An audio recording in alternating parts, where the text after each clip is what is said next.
একটি নৌকার নদীর স্রোতের অনুকূলে ২১ কিলোমিটার পথ যেতে ৩ ঘন্টা সময় লেগেছে।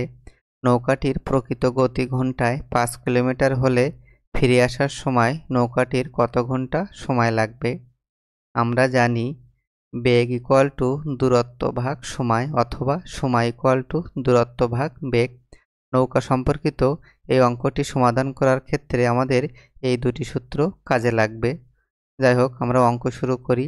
অঙ্কের প্রথমে আমরা লিখব স্রোতের অনুকূলে, অর্থাৎ নৌকার বেগ প্লাস স্রোতের বেগ ইকুয়াল টু আমরা জানি দূরত্ব ভাগ সময়। এখানে দূরত্ব হলো ২১ কিলোমিটার এবং সময় লেগেছে স্রোতের অনুকূলে ৩ ঘন্টা। ২১কে ৩ দিয়ে ভাগ দিলে আমরা পাবো ৭ কিলোমিটার পার ঘন্টা। এখন অঙ্কের দ্বিতীয় লাইনে আমাদের দেওয়া আছে নৌকার বেগ ঘন্টায় ৫ কিলোমিটার, অর্থাৎ ৫ কিলোমিটার পার ঘন্টা। এখন বিয়োগ করলে এখান থেকে আমরা স্রোতের বিয়োগ পাবো।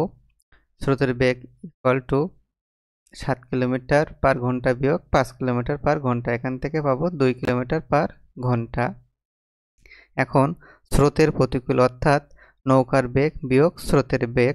নৌকার বেগ আমাদের অঙ্কে দেওয়া আছে ৫ কিলোমিটার পার ঘন্টা এবং স্রোতের বেগ আমরা উপরে ক্যালকুলেশন করে পেয়েছি ২ কিলোমিটার পার ঘন্টা।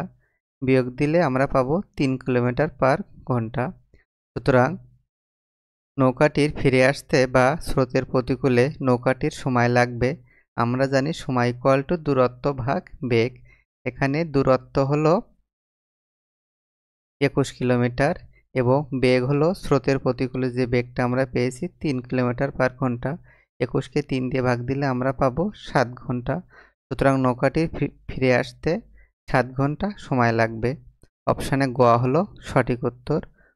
ধন্যবাদ সবাইকে।